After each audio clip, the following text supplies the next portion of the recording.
본 방송에서 제공하는 투자 정보는 투자 판단에 대한 조언입니다. 방송에서 제공하는 주식의 가치, 가격 상승 및 하락에 대해서는 방송사에서 보장하지 않습니다.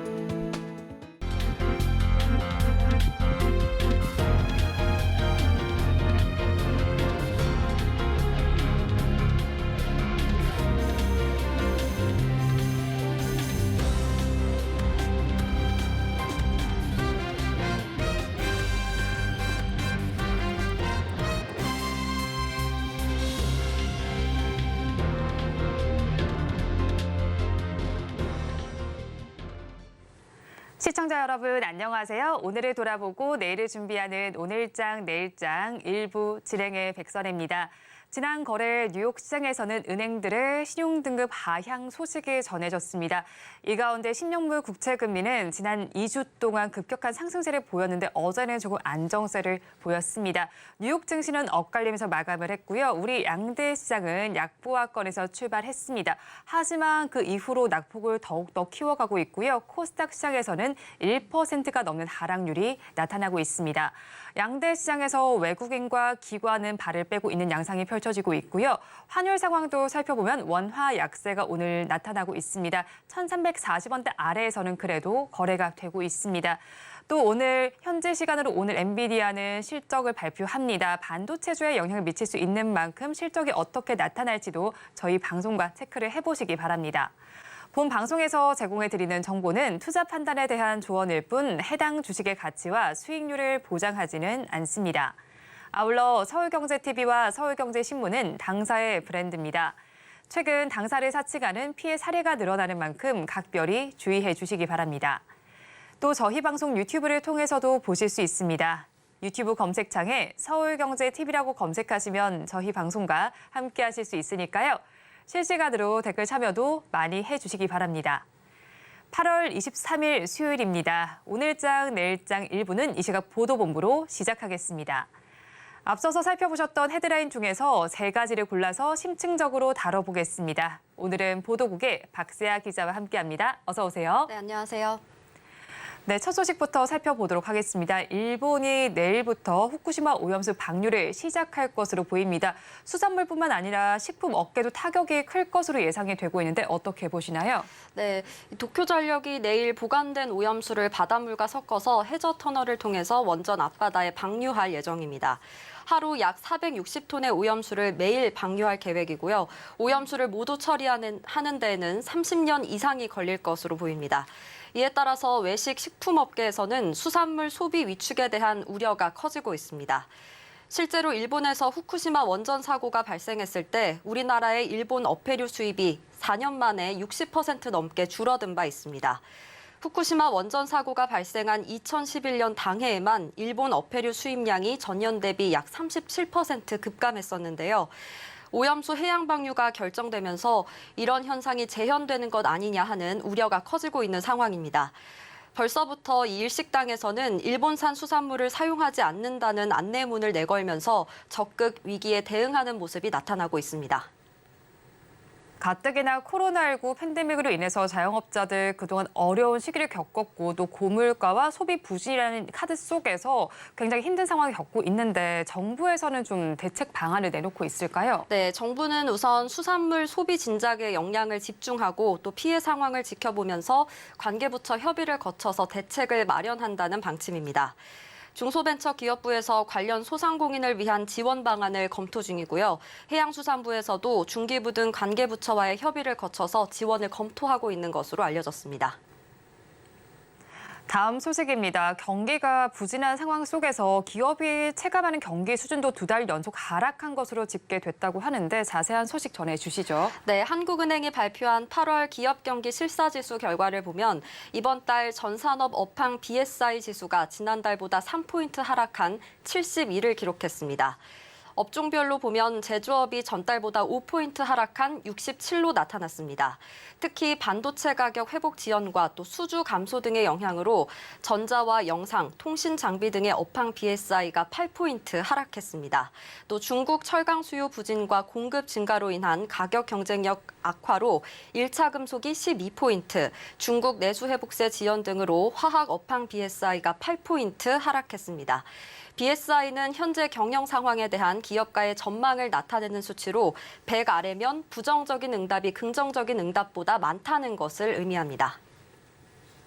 이렇게 기업의 체감 경기가 좋지 않은 원인은 뭘까요? 네, 우선 제조업계에서는 이 불확실한 경제 상황을 가장 큰 애로사항으로 꼽았습니다.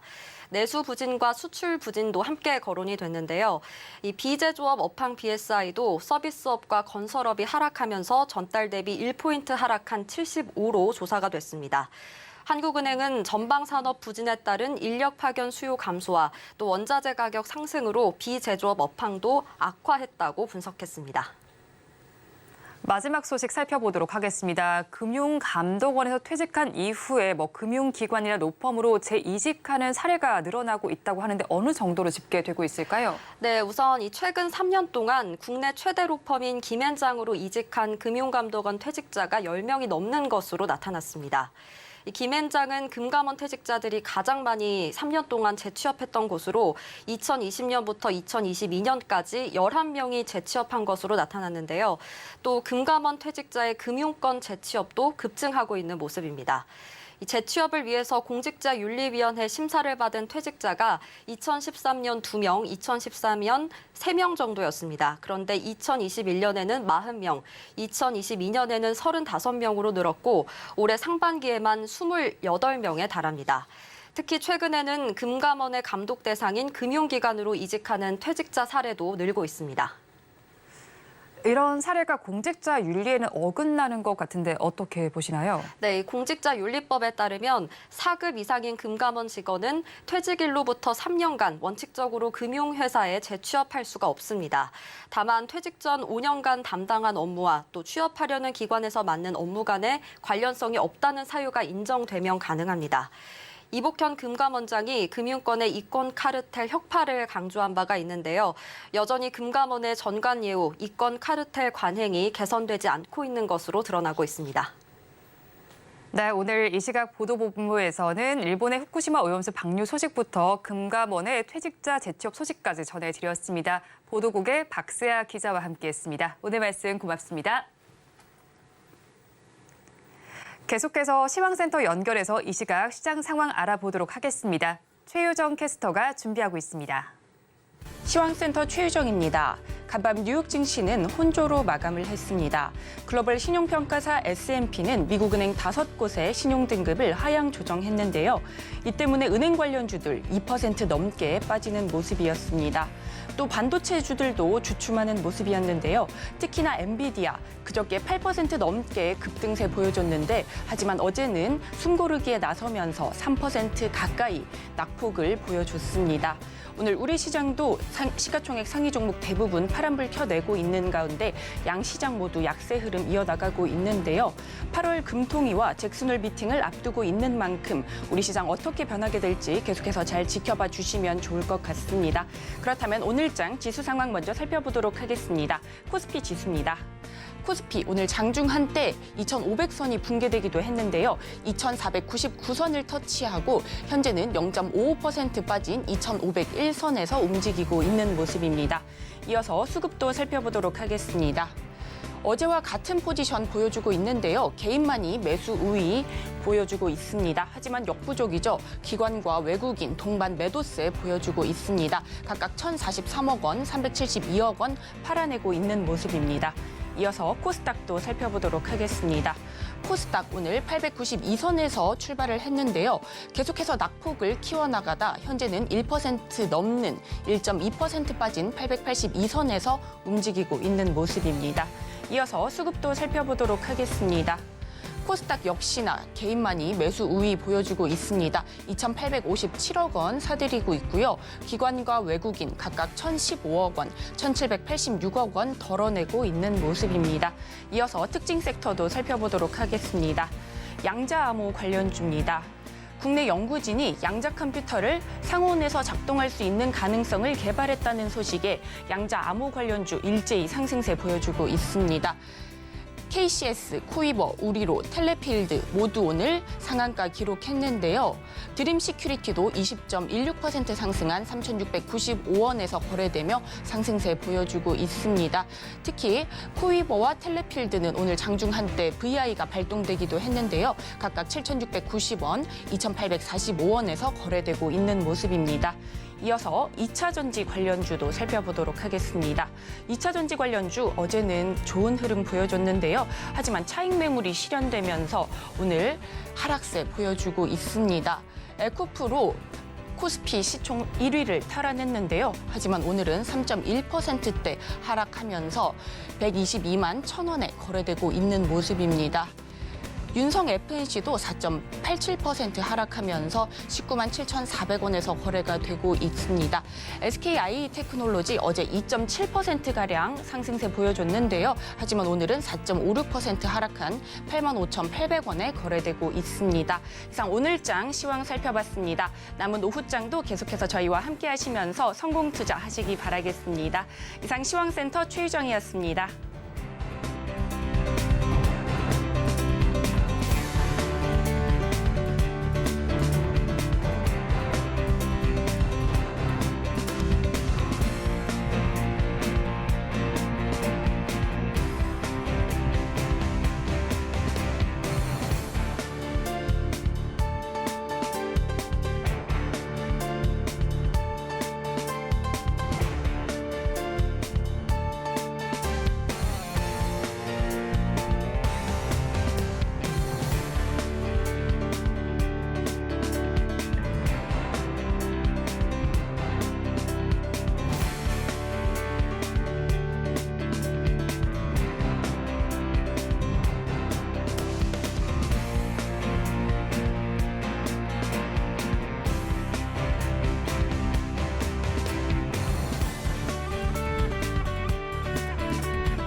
시시각각 변하는 시장의 이슈와 주가의 변동성에 투자 전략을 업데이트해보는 시간입니다. 오늘은 교보증권 영업부의 사영관 차장과 함께합니다. 어서 오세요. 네, 안녕하세요. 차장님과 이야기 나눠볼 뉴스 화면을 통해서 살펴보겠습니다. 오늘의 뉴스입니다. 요즘 주식시장에는 테마주 광풍이 불고 있습니다. 2차 전지와 초전도체, 맥신, 이번에는 양자 컴퓨터인데요. 극저온 환경에서 작동이 가능해 상용화가 어려운 양자 컴퓨터를 상온에서 작동시킬 수 있는 가능성을 우리나라 연구진이 발견했다는 소식에 영향을 받고 있습니다. 관련해서 오늘 우리로와 텔레필드, KCS 등 양자 암호 관련주에서 강세가 관찰되고 있습니다. 자세한 내용 짚어보도록 하겠습니다. 8월 증시를 살펴보면요. 지수는 약세를 보이는 가운데 테마주가 광풍을 일으켰습니다. 초전도체에 이어서 맥신 테마까지 나타났었는데 이번에는 양자 컴퓨터입니다. 일단은 양자 컴퓨터 이슈를 알아보기에 앞서서 최근 들어 초전도체와 맥신 관련주의 흐름부터 짚어주시죠. 네, 일단 굉장히 좀 변동성이 많이 심한 것 같아요. 특히나 이제 초전도체가 먼저 나와서 굉장히 변동성을 크게 키우는 가운데 거의 대부분의 종목들은 이제 아니다라고 해서 하락을 했어요. 그런데 신성 델타테크 같은 경우에 다시 지금 6만 6천 원을 넘기는 시세가 나오면서 또 고점을 한 번 더 돌파할 수도 있는 그런 상황으로 왔다라고 보이고요. 일단 뭐 독일 연구진 쪽에서 네이처 쪽에서 일단은 부인을 한 부분이기 때문에 관련되어서 정말로 이게 초전도체에 관련이 정말 있느냐 아니냐 이걸 판단하기가 상당히 좀 우리가 어려워진 그런 상황이라고 볼 수가 있을 것 같고요.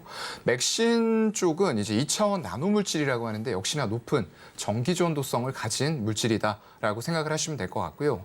여기에서 여러 금속 화합물하고 조합이 가능한 이런 상황이기 때문에 관련돼서는 종목들이 휴비스가 좀 대장주였어요. 그런데 좀 오늘은 약간 특이합니다.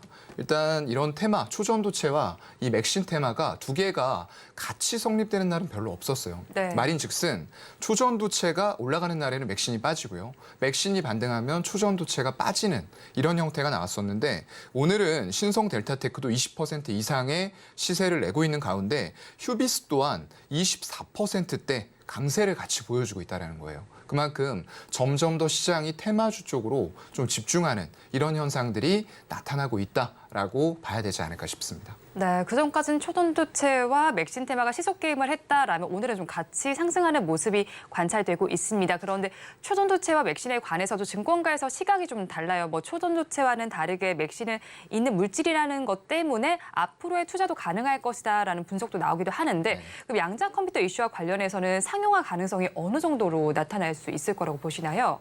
글쎄요. 뭐 저도 정확하게 어느 정도인지 그리고 네. 아마 대부분들 모르실 것 같아요. 정확하게 예측을 하기가 굉장히 좀 어려운 분야다. 일단은 테마가 형성이 된 것은 맞아요. 근데 뭐 저도 테마 자체를 나쁘게 보지는 않습니다. 다만 이제 그 테마에 매매를 할 수 있는 사람과 아닌 사람은 스스로가 좀 구분을 해야 되지 않을까라고 생각을 하고요. 항상 시장은 옳다라고 생각을 하기 때문에 그 진위 여부와는 관계없이 투심이 그쪽으로 쏠리고 있는 것은 분명한 현상인 것 같습니다.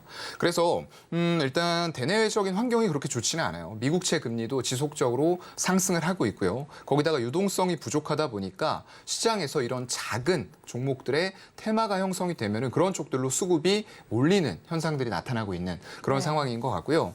일단 국내 연구진 쪽에서 상온의 대규모 양자의 얽힘 현상, 얽힘과 약간 풀림이라고 하는데 네. 그런 현상에서 양자 스핀 액상이라고 합니다. 거기에 구현 가능한 양자 소재 후보 물질 이라고 불리우는 터뷴, 인듐, 사마나물 조금 발음도 어려워요. 네. 이런 것들을 확인한 것으로 알려지면서 국제학술지 네이처 피직스에서도 17일에 온라인 게재가 되었다라고 해서 초전도체와는 약간 양상은 달라요. 아까 말씀해 주신 것처럼 이게 국제적으로 검증이 된 상태에서 나왔느냐 아니면 누구나 올릴 수 있는 논문 사이트에서 올라왔느냐 그 출발점은 일단은 약간은 달라 보이기는 합니다. 근데 이제 양자 컴퓨터라는 것은 양자학 쪽에서 우리가 고유 특성의 중첩과 얽힘 아까 이런 것들을 이용해서 대량 정보를 동시에 처리해야 돼요. 지금은 데이터가 굉장히 크게 빅데이터 시대로 왔기 때문에 이런 것들이 향후에 모든 기술들과 연관되고 얽힐 수가 있다라는 말이 되겠죠. 그래서 기존의 슈퍼컴퓨터보다 수백만 배 이상 빠르게 문제를 해결할 수 있는 그런 것들이 이제 양자 컴퓨팅인데 결국에는 미래의 모든 산업들이 이런 쪽들과 관련이 될 수밖에 없기 때문에 미래 산업의 판도 자체를 바꿀 수 있다. 라는 것 자체에는 저도 부정을 못할 것 같아요. 다만 이런 것들이 정말로 지금의 각각 상한가를 들어가고 급등하는 종목들과 어느 정도 밀접하게 관련이 있느냐 이런 부분들은 조금 더 깊게 생각을 해봐야 될 것 같습니다. 네, 산업적인 게임 체인저는 되겠지만 어떻게 종목들이 연관되어 있는지를 살펴보시면 좋겠습니다. 그런데 한국원자력연구원이 일단은 상온 양자 컴퓨터 가능성을 열면서 오늘 장에서는 양자 암호 관련주와 그리고 키오스크 관련주가 모두 좀 상승을 하고 있는 상황인데요. 어떻게 좀 투자 전략 가져가야 할까요? 네, 오늘 상승한 종목들 굉장히 많았어요. 초반에는 아니었는데 갑자기 이런 얘기들이 나오기 시작을 하면서 지금 초전도체에 이어서 맥신 관련주 그리고 갑자기 우르르 테마성을 형성하면서 모든 종목들이 상한가를 들어가는 흐름들이 나왔어요. 오늘 일단 전체 섹터에서 가장 강한 게 양자 암호 관련주들이에요. 우리로 상한가 들어간 종목만 말씀을 드리면은 지금 여기 양자 암호 관련된 쪽에서만 5개가 보여요. 우리로, 텔레필드, 코이버, KCS, 아이윈 플러스까지 들어갔는데 지금 PPI라던가 이런 엑스게이트까지도 상한가가 같이 들어갔고요. 이게 아까 초전도체와는 약간 양상이 다르다라고 말씀을 드렸는데 MIT 쪽에서 지금 8월에 이 초전도 기술을 기반으로 초전도라는 건 결국에는 전력 손실이라던가 발열이 발생되지 않는 상태를 말하거든요. 네. 그렇게 된다라고 하면은 우리가 양자 컴퓨팅에 바로바로 지금 성공하지 못하는 이유가 이런 발열 때문에 그래요. 결국은 발열이 되지 않는다라고 했을 때는 우리가 원하던 대용량의 데이터 처리가 가능한 양자 컴퓨팅이 현실화가 바로 될 수 있다라고 봐야 될 것 같거든요. 그런 관점에서 봤을 때는 일단 MIT에서 반도체 연구 결과 초전도 특성의 다이오드를 발견을 했다. 라고 또 얘기가 나왔어요. 다만 이게 상온에서 구현이 될 수 있느냐 아니냐는 약간 다른 문제이기 때문에 조금 더 추가적인 검증은 필요할 것 같고요. 다만 이렇게 시세들이 강하게 지금 형성이 되면서 그동안의 초전도체라던가 어떤 맥심 관련주보다 더욱더 강하게 초전도체의 초반 흐름을 약간 보는 것 같은 네. 종목들이 우르르 전부 다 상한가로 상위에 뭐 5개 이상이 들어간다라고 하면은 테마 자체가 굉장히 강하게 형성이 되어 있다라고 봐야 될 것 같거든요. 오늘 현재까지는 흐름이 그렇다라고 말씀을 드릴 수가 있을 것 같습니다. 네, 현재 시점까지를 봤을 때 주가가 강하게 움직이면서 테마 역시도 강하게 형성되어 있다라고 짚어주셨는데요. 그중에서 앞서서 언급해주신 우리로의 경우에도 지금 상한가를 기록하고 있는 상황입니다. 과거에 양자 암호통신 핵심 부품을 상용화하는 데도 성공을 했었고요. 또 SK텔레콤과 국가보안기술연구소와 협업을 하기도 한 이력이 있습니다. 그렇다면 가지고 계신 분들께서는 어떻게 대응 전략 짜가면 좋을지 궁금하고요. 네. 신규 접근도 유효할까요? 이게 참 어려운 문제인데요. 아까도 말씀드린 것처럼 이 테마가 정확하게 어떻게 가고 있는지 본인이 들고 있거나 예전에 공부하셨던 분들도 이것 때문에 주가가 갈 줄은 아마 모르셨을 거예요. 네. 그렇다 보니까 이렇게 흔들리는 테마가 꼭 나쁘다고는 얘기를 드리지는 않습니다. 뭐 이것도 하나의 시장의 현상이기 때문에 그걸 잘 따라가실 수 있는 분들, 아까 제가 말씀을 드렸어요. 본인이 그건 아마 제일 잘 아실 겁니다. 누구도 모를 거예요. 내가 이 정도의 변동성, 자칫 잘못하면은 위에서 아래로도 갈 수가 있다는 거죠. 네. 아래에서 위로 급등락을 할 수 있다는 거예요. 극단적으로 말씀드리면은 플러스 30% 지금 상한가 들어가 있는데 어디선가 아니다. 라고 또 발표를 해버리면 하한가까지도 직행을 할 수 있다는 거예요. 그럼 하루에 60%의 변동성을 과연 감당할 수 있는 사람이 누가 있겠느냐는 거죠. 그런 부분들을 여러분들이 잘 좀 판단을 하셔야 될 것 같고요. 그래서 제가 이 테마에 대해서 이게 정말 맞다 아니다라는 말씀 자체를 드릴 수는 없을 것 같고요. 다만 이런 테마가 형성이 되었고 양자 컴퓨팅, 뭐 새로운 개념은 아니에요. 예전부터 계속 테마가 되어 왔었는데 그런 것들이 초전도체라던가 맥신과 관련해서 계속적으로 유동성이 부족한 시장에서 또 테마가 형성이 되고 있는 거거든요. 네. 그런 테마에 내가 잘 편승하고 잘 매매를 하고 나올 수 있다. 그리고 설사 이걸 매매 타점을 잘못 잡았더라도 빠르게 손절하고 나올 수 있다. 기계적으로. 그러신 분들의 영역이 아닌가 싶어요. 그렇죠. 가지고 계신 분들께서도 사실 이 테마를 엮일 것이라는 생각을 좀 하지를 못하셨을 텐데 큰 변동성이 나타날 수 있다는 점을 유의점으로 주셨습니다. 그렇다면 또 KCS 역시도 상한가를 기록하고 있거든요. 한미일 정상회의 중에서 거론됐던 핵심 신흥기술 협력 소식에 급등을 연출하기도 했는데 한미일의 시너지 속에서 KCS의 추가 상승 여력도 있을까요? 네, 마찬가지일 것 같아요. 일단은 아까 말씀드렸던 우리로에 이어서 두 번째로 상한가를 진입했기 때문에 굉장히 테마 내에서도 우리가 항상 이제 매매를 할 때는 대부분 이렇게 빨리빨리 하시는 분들은 대장주 내지는 적어도 2등주 정도에서 매매를 하시더라고요. 그 밑에 종목들은 아직도 상한가를 진입을 못한 종목들이 있어요. 같은 테마임에도 불구하고 그렇게 못했다라는 것은 상대적으로 이런 테마가 형성이 되는 가운데에서도 매기가 강하게 몰리는 1등주, 2등주가 있다라는 거거든요. 그래서 지금 KCS 뭐 내용은 다 말씀해 주셨는데 맥락은 마찬가지일 것 같습니다. 아까 우리로 말씀드렸던 것과 크게 다르지 않을 것 같아요. 결국에는 이걸 감내하실 수 있는 분들이 결국 이 종목을 매매하거나 아니면 이걸 내가 감내할 수 없다라고 판단이 스스로 되면은 매매를 안 하시는 게 좋을 것 같아요. 네, KCS의 경우에도 주가의 급 반전을 염두에 두셔야겠습니다. 한편 또 정부는 내년에 주요 R&D 예산 중에서 3조 4천억 원을 삭감하기로 했습니다. 그런데 이 와중에도 양자와 첨단 바이오 또 인공지능 등에는 올해보다 투자 계획을 넓힐 계획이라고 하죠. 그렇다면 오늘 장에서 부각됐던 양자 컴퓨터 외에도 내년에도 상승을 기대해 볼 만한 쪽이 있을까요?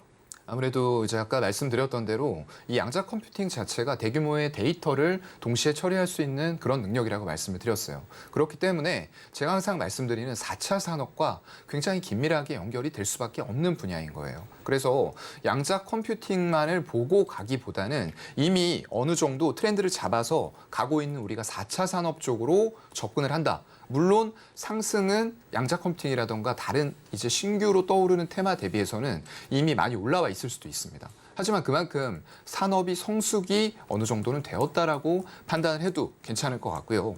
그런 관점으로 본다라고 했을 때에는 지금 한창 화두가 되고 있는 인공지능, 쪽이 될 수가 있을 것 같고요. 또 의료 AI 이런 쪽들 많이 올라왔지만 향후의 모멘텀이나 성장 스토리 이런 것들을 봤을 때에는 추가적으로 상승할 수 있는 폭들이 남아있는 종목들이 분명히 있다라고 생각이 되고요. 그런 것들 외에도 뭐 바이오라던가 뭐 다 마찬가지일 것 같아요. 어떤 자율주행 이런 것들도 결국에는 동시에 많은 데이터를 처리해야 되기 때문에 양자 컴퓨팅이 결국에는 이런 쪽까지 활용이 다 될 수가 있는 테마거든요. 그래서 너무 테마에 휩쓸리기보다는 테마를 바탕으로 해서 이런 미래의 빅트렌드가 될 수 있는 쪽에 한 번 더 선점을 하는 것도 좀 괜찮은 전략이 되지 않을까 싶습니다. 네, 트렌드 자체를 조금 더 넓혀서 시각을 살펴봐야겠습니다. 그렇다면 오늘 양자암호 섹터 내에서 전반적으로 살펴봤는데 저희가 오늘 양자암호 섹터만 좀 바라봐야 할까요? 아니면 다른 섹터로 눈을 좀 넓혀보는 게 좋을까요?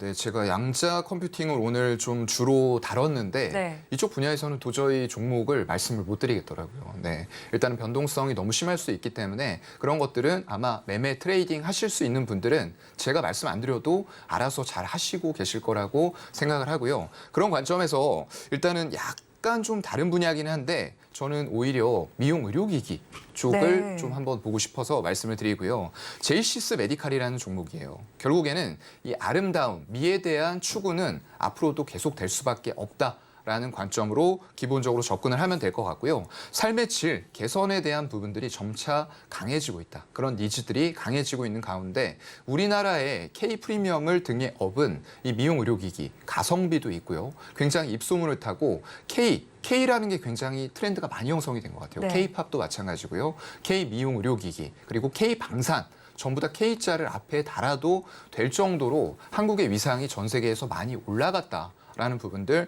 굉장히 좀 자랑스러운 부분이 될 것 같고요.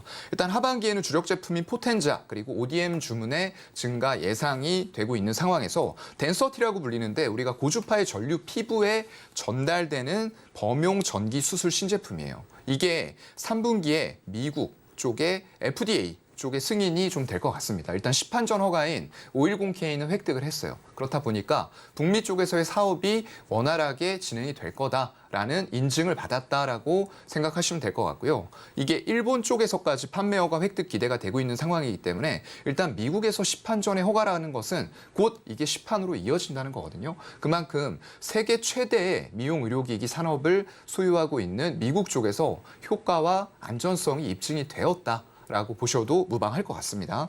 그래서 올해 1분기의 영업이익 저점으로 해서 실적이 계속 분기마다 개선이 되고 있어요. 수출 비중 당연히 큰 상태고요. 장비가 나간 만큼 빠르게 소모품이 더 빠르게 소모가 되면서 그런 것들이 영업이익률을 높여주는 요인들이 될 것 같다라는 말씀을 같이 드리겠습니다. 네, 그럼 짚어주신 제이시스 메디칼의 경우 오늘은 1%대 약세를 보이고 있는데 최근에 차트를 보셨을 때 흐름은 어떻게 보셨는지 궁금하고요. 가격 전략은 저희가 어떻게 잡아가면 좋을까요? 네, 사실 뭐 일봉 차트 흐름만 보면은 이 지점에서 사라는 거냐 이렇게 말씀하실 분들도 계속 좀 분명히 있을 최근에는, 거예요. 그런데 이제 주가가 이렇게 올라온 데에는 단순히 이게 테마로 올라왔느냐 아니었죠. 아까 제가 말씀드렸던 대로 실적을 기반으로 해서 수출 비중이 굉장히 높아요. 그런데 여기에서 더 커질 요인들은 아까 말씀을 드렸습니다. 미국의 510K라는 FDA 인증 획득, 그리고 일본 쪽에서의 시판 허가까지 가능성이 열려 있기 때문에 여기에서 국내 내수에 한정됐다라고 하면 아마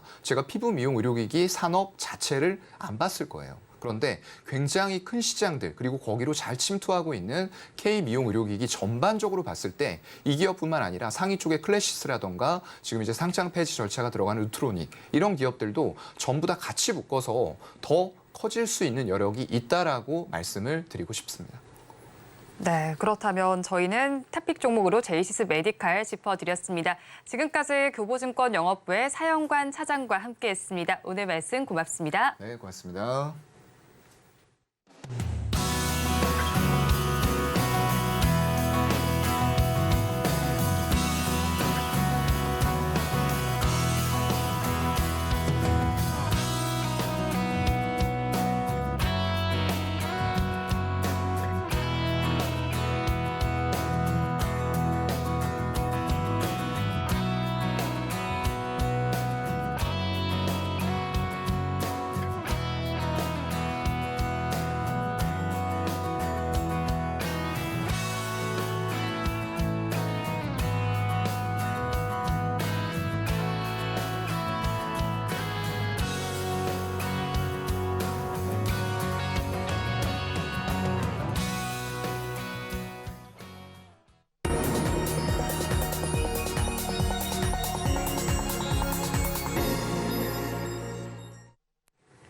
마켓리더의 시선으로 글로벌 경제와 산업 트렌드를 체크하고 이걸 수익으로 연결해보는 시간, 고수의 선택 시간입니다.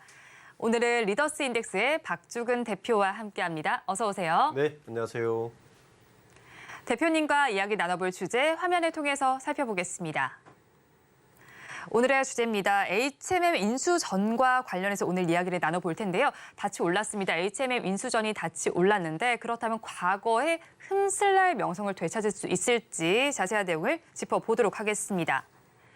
HMM 매각을 위한 첫 단계인 예비 입찰이 21일에 마감했습니다. 그런 만큼 또 여러 가지 기업들이 참여를 했잖아요. 4가지 기업이 참여했는데 할인과 LX 그리고 동원 또 독일의 하파크로이트가 예비 입찰에 참여했습니다. 그런데 HMM의 주가를 보면 약세를 좀 보이고 있는 상황입니다. 그렇다면 매각을 앞두고 이제 전후해서 통상적으로 주가 흐름 보통 다른 기업들은 어떻게 보였을까요?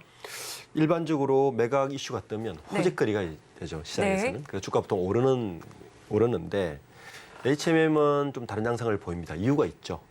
왜냐하면 일단 첫 번째 이유는 그 매각 흥행에 실패했다. 네. HMM이 굉장히 큽니다. 실제 자산 규모가 24조 8천억이니까 네. 세계 순위에서 굉장히 네. 높고요. 그리고 인수 예상 금액도 6조 원 안팎인데 기념금 프리미엄 붙으면 좀 더 갈 수도 있어요. 네.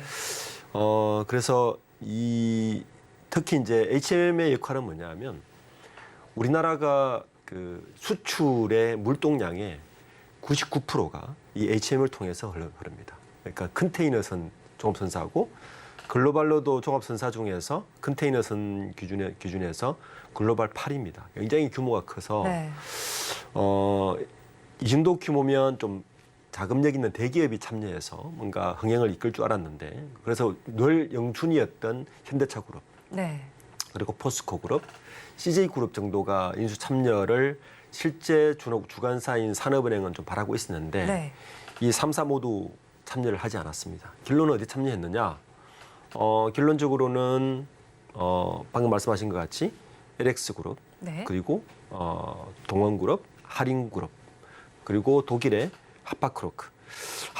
하팍로이드인데 하팍로이드는 글로벌 지금 6위예요. 네. 그러니까 HMM보다 물동량이나 여러 기준으로 보면 한 3배, 4배 이상 큰 기업이에요. 네. 그런데 이 컨테이너 선상은 제가 아까 방금 말씀드린 대로 우리나라 수출의 99%를 담당하기 때문에 일종의 국가 기관 산업입니다. 네. 그러니까 사실은 외국계 기업에 팔 수가 없는 기업이에요.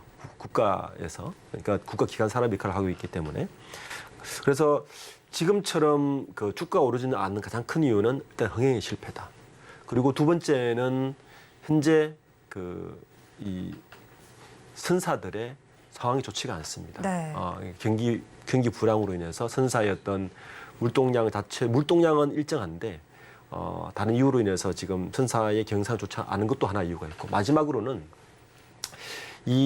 지금 HMM은 지금 시장에서 나와도 좀 그렇게 환영 못 받는 이유가 구체적인 이유가 연구체를 가지고 있어요. 네. 산업은행과 해양진흥공사 가지고 연구체가 있는데 연구체를 총 3조 2억 주 정도를 갖고 있는데 1억 주 정도를 이번에 풀어야 돼요.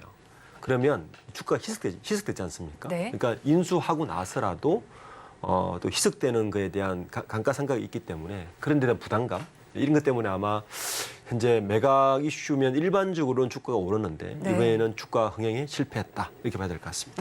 그렇죠. 매각을 한다라는 이슈가 나오고 일반적으로 주가의 호재로 반영이 되지만 일단은 이 매각 이슈에서 예비 입찰이 흥행하지 못했고 거기 업황도 그다지 좋지 못하고 연구체 이슈도 있는 만큼 HMM의 경우는 좀 다르다라고 짚어주셨는데요. 사실 예비 입찰 후보를 두고도 이런 말들이 나오더라고요. 대여가 없다 이런 말들이 나오더라고요. 그런데 특히나 이제 우리나라 해운사인 만큼 다른 나라에 넘겨줄 수 없다라는 입장도 나오고 있어요. 그러면 사실 하파크로이트를 제외하고 봐도 3가지 기업이 있는데 유력한 인수 시나리오는 어떻게 보실까요? 우선 지금 KD 산업은행하고 네. 해양진흥공사가 운하는 모델이 있어요. 모델이 뭐냐면 이게 이제 현대상선이 옛날에 부도 처리되지 않고 산업은행에 2016년에 가면서 또 국가기관 산업 역할을 하다 보니까 산업은행이 계속 지고 있으면서 이 컨테이너 선사는 국가 물동량의 99%를 담당하다 보니까 좀 전문적인 기업이었으면 좋겠다. 우선 국가 운송을 네. 책임져야 되니까. 그리고 전문적이지만 좀 자금력이 있어서 추가적인 투자를 해서 좀 글로벌리한 최소 탑5 안에 들어갈 정도의 글로벌한 어떤 선사로 좀 컸으면 좋겠다. 이 두 가지 욕심이 있는데 일단 첫 번째 욕심에서 욕심을 채우지 못했죠. 왜냐하면 방금 말씀드린 대로 그 포스코나 현대자동차나 그리고 이 CJ가 참여를 하지 않았기 때문에 네. 그 나머지 참여한 그룹들을 보면 지금 LX 인터내셔널이나 동원산업이나 하림이나 공통의 특징이 뭐냐면 다 재계 30위권 밖이에요. 그리고 네. HMM의 우리나라의 재계 순위는 공정자산이라고 해서 그 그룹의 자산의 양을 가지고 따지는데 네. 지금 보시는 같이 HM이 훨씬 큽니다. 네, 그러네요. 26조 규모고 네. 하림이 그나마 17조로 27이고 LX는 11조로 44위고 동은 54위예요. 네.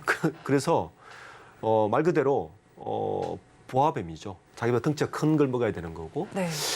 그래서 중견그룹이 뛰어들지 않았나는 것도 예상이 됩니다. 왜냐하면 하림, LX, 동원 이 3사 모두가 HMM을 매각 사는 순간 네. 그룹 순위가 20위 안쪽으로 들어옵니다. 그렇겠네요. 그렇죠? 네. 한 15위권까지 들어와서 굉장히 그룹의 지위가 올라가요. 네. 그래서 그 욕심이 있는 것 같고.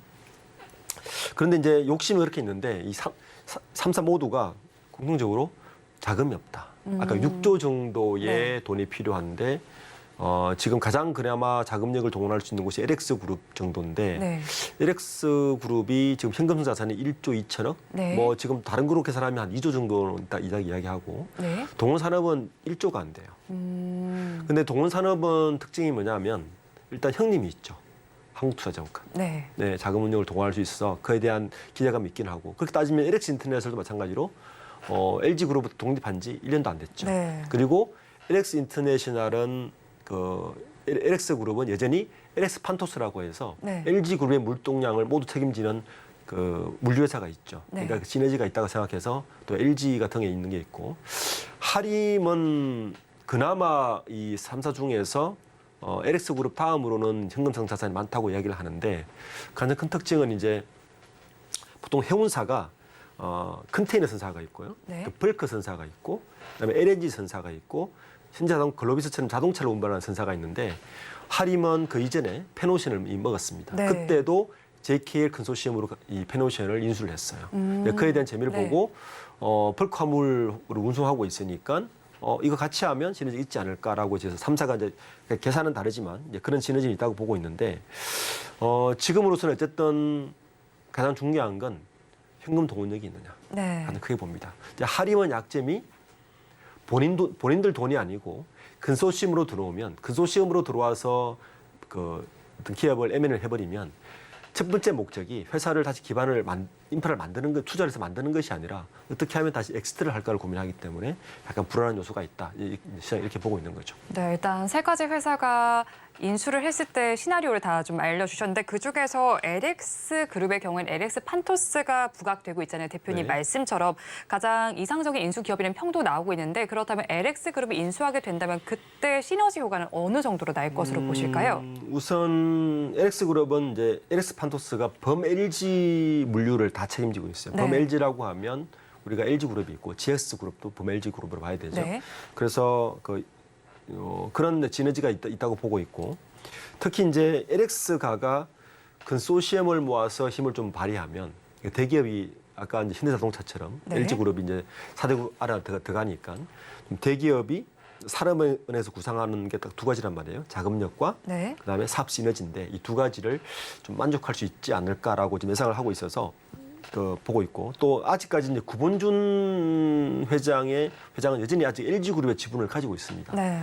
2%를 가지고 있으니까 뭐 현재 지가로 따지면 3천억 정도 그리고 구영모 그 아들 구영모 부사장까지 합치면 3천 이상 현금 동원을 할 수 있기 때문에 자금력 면에서 그리고 LG 그룹이라는 시너지 면에서 LX 그룹이 좀 그나마 이 현재 지원한 3사 중에서는 가장 경쟁력이 있는 것이 아닌가라고 지금 시장은 보고 있는 거죠. 네, 자금력도 있고 또 LS그룹의 물류 사업 부분도 있으니까 좀 더 가능성이 크다라고 보는데 그렇다면 하림 역시도 사실 벌크 화물을 운송하는 펜오션을 보유했다라고 말씀을 해주셨잖아요. 그렇다면 이런 경험 속에서도 인수전에서 좀 가능성이 낮다라고 평가가 나오고 있는데 그렇다면 만약에 또 하림이 인수를 성공하게 된다면 그 효과는 어떻게 나타나게 될까요?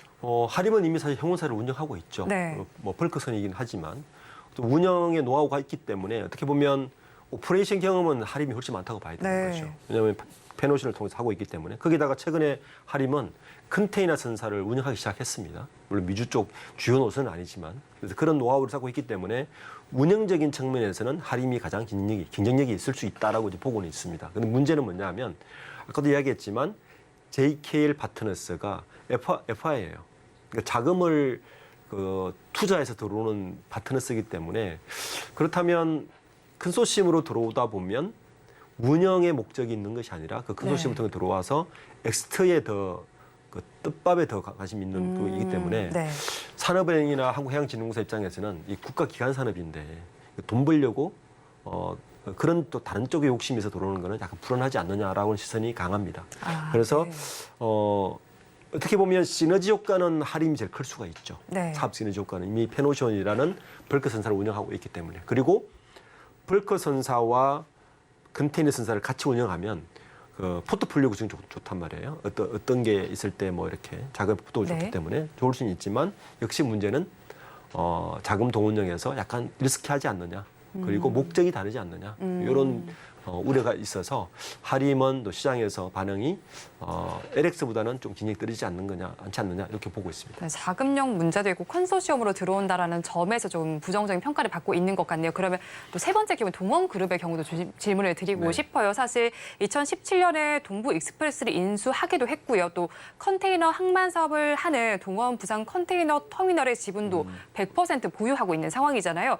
그렇다면 HMM을 인수하게 된다면 동원그룹의 물류 부분을 확대할 수 있다는 분석도 나오는데 동원그룹이 만약에 인수하게 됐을 때 효과는 어떻게 보실까요? 3사 중에서 가장 시너지가 적을 수 있는 게 동원이다. 네.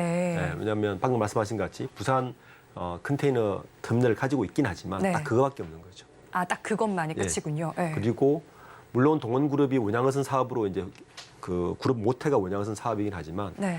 해운사에 대한 운영 노하우라든지 해운사에 대한 장기 비전이라든지 그런 것에 대해서는 다른 양사 두 개의 회사에 비해서는 좀 시너지가 낮지 않느냐. 그리고 동그룹 자체로 봤을 때의 자금 네. 동원력도 가장 낮다. 그런 면에서는 3사를 놓고 경쟁을 했을 때는 동그룹이 가장 경쟁이 떨어지지 않느냐 이렇게 보고 있습니다. 자금력과 시너지 효과가 모두 좀 낮게 평가가 되고 있는 상황이네요. 그렇다면 이번엔 업황 상황을 좀 보도록 하겠습니다. 해운업의 업황 역시도 녹록지가 않습니다. 팬데믹을 특수로 노렸던 해운 시장이 올해 들어서는 좀 침체기에 들어섰다라고 봐야겠죠. HMM도 직격탄을 받았고 또 중국 경기도 좋지 못하고 기준금리 이슈도 있습니다. 그렇다면 해운 업황이 반등하기 위해서 선행돼야 할 요인은 어떤 것들이 있을까요? 사실 해운업황은 독립적으로 우리가 뭔가 잘해서 네. 돈을 많이 벌 수 있는 구조는 아니에요. 글로벌 경기에 아주 밀접한 걸 가지고 있죠. HMM이 우리 아까 초대에 말씀드린 대로 핫할 때, 네. 핫할 때는 11조 매출액에 영업이익 7조 막 이런 네. 정도 갔었어요. 그때가 언제냐면 2022년도인데 네. 보통 이제 해운사 컨테이너 선사는 그 상하이 그 운임지수라고 네, 하죠. 나와 보통 있네요. 보통 네. 상하이 컨테이너 운임지수를 보통 이걸 가지고 SSC FI로 가서 따지는데 이게 보시면 가장 좋았을 때가 2022년 1월인데 네. 5,109예요. 지금 얼마냐 하면 8월 달에 1,000입니다. 그러니까 딱 엄청 많이 5분의 1로 떨어졌네요. 떨어졌죠. 네. 그나마 올라간 거예요. 7월 달에는 931까지 떨어져가지고 네. 그나마 약간 올라간 정도가 이 정도라서 이걸로 가지고 사실은 모든 해운 운임사는 운임을 결정을 합니다. 네. 당연히 매출이 줄 수밖에 없죠. 그러니까 지금 분기 매출이 뭐 2조 2분기 매출을 보면 2조에 영업이익 1,600억이니까 당연히 떨어질 수밖에 없고요. 문제는 하반기에 좋을 거냐? 하반기도 안 좋습니다. 하반기에도 네. 수급 불균형에 의해서 운임 하락은 계속 이어질 전망이고 네. 해양진흥공단이 현재 원래 물동량 예상 증가율 0.3%로 봤거든요. 네. 물동량은 지금 거의 똑같은데 네. 문제는 뭐냐 하면 이 물동량을 옮길 만한 배는 더 늘어났다는 거예요. 그러니까 팬데믹이 끝나고 나서 네. 그동안 움직이지 않았던 배가 다시 바다로 나오면서 물동량은 그대로인데 네. 혹은 줄거나 그대로인데 배는 더 많아지니까 운임 지수는 떨어질 수밖에 없다. 그래서 하반기에도 이 선사들의 이 경기는 그렇게 썩 긍정으로 볼 수는 없다 이렇게 보고 있습니다. 아, 물동량은 거의 비슷하지만 배가 많아진 만큼 경기가 좋지 못하다라는 운임 지수가 분석이네요. 떨어지는 네. 거죠. 네. 아, 네, 그렇군요. 그렇다면 해운업과 또 같이 거론되는 조선의 경우에는 좀 상황이 다르잖아요. 뭐 좋은 이야기들이 많이 나오고 네. 있는데 해운업과 상황이 다른 이유는 어디서 찾아볼 수가 있을까요? 배가 다릅니다. 아, 네, 배가 달라서군요. 네. 왜냐하면 지금 영국의 그 클락son 조선 성과 지수라고 해서 네. New Building Price Index라고 하는 요 성과가 항상 그 국제 그 배 조선 해운 시장을 분석하는 기관인데 네.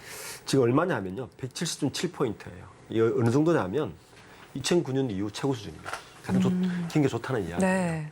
거기다가 우리나라 조선 3사, 그 HD 항조선해양이라든지 하나오션이라든지 그다음에 삼성중공업이라든지 주로 어떤 배를 만드느냐?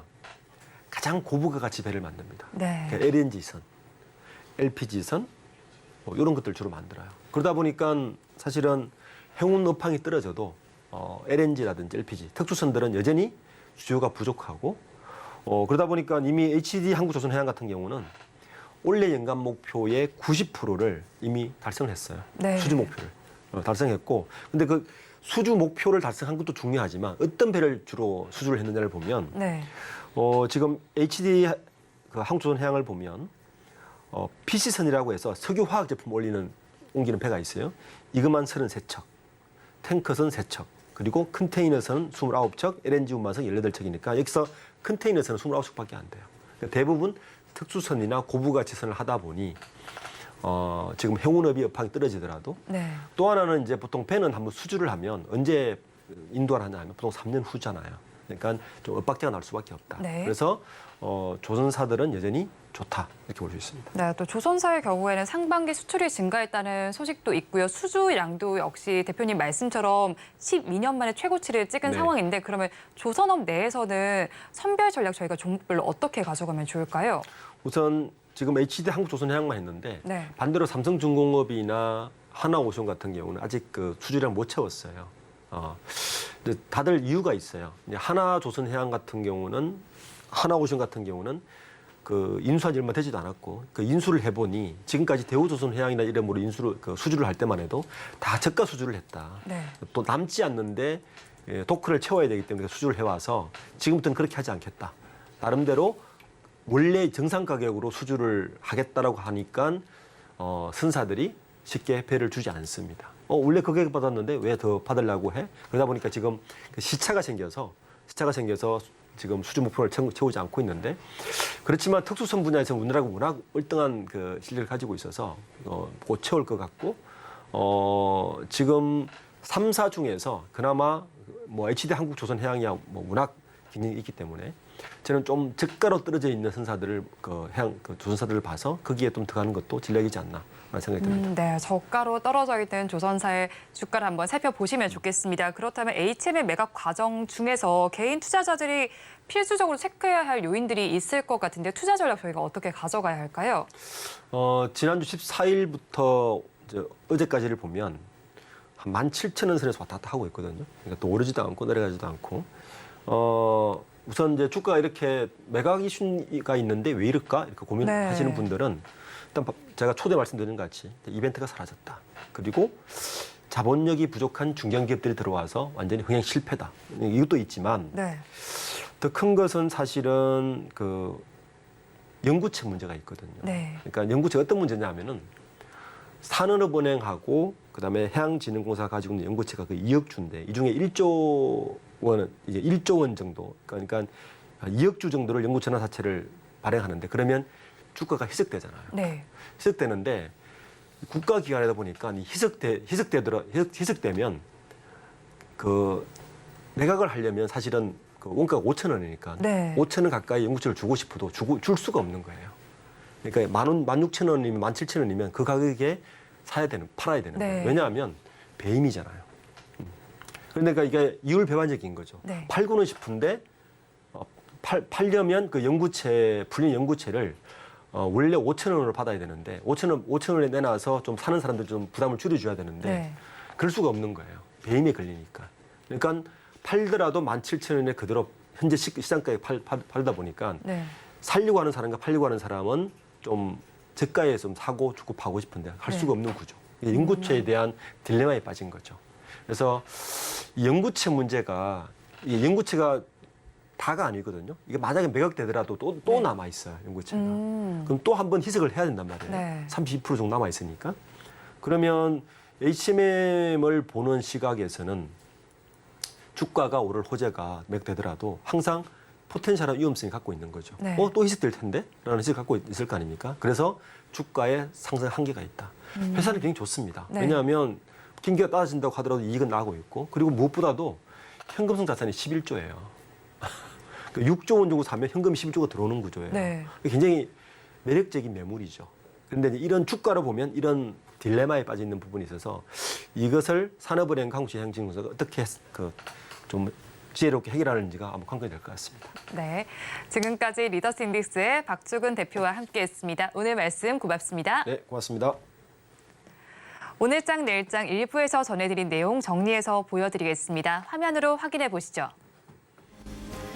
오늘장 내일장 일부의 핵심입니다. 양자 암호 관련주는 주가의 급락 가능성을 염두에 두셔야겠습니다. 그리고 제이시스 메디칼은 3분기 실적 기대감에 공략해볼 필요가 있겠고요. 마지막으로 HMM은 낮아진 매각 기대감입니다. 거기에 업황 우려감까지 있다는 점 참고해 보시기 바랍니다. 본 방송에서 제공해드리는 정보는 투자 판단에 대한 조언일 뿐 해당 주식의 가치와 수익률을 보장하지는 않습니다. 아울러 서울경제TV와 서울경제신문은 당사의 브랜드입니다. 최근 당사를 사칭하는 피해 사례가 늘어나는 만큼 각별히 주의해 주시기 바랍니다. 오늘장 내일장 일부에서 준비한 소식은 여기까지입니다. 저희는 잠시 후 2부로 돌아오겠습니다.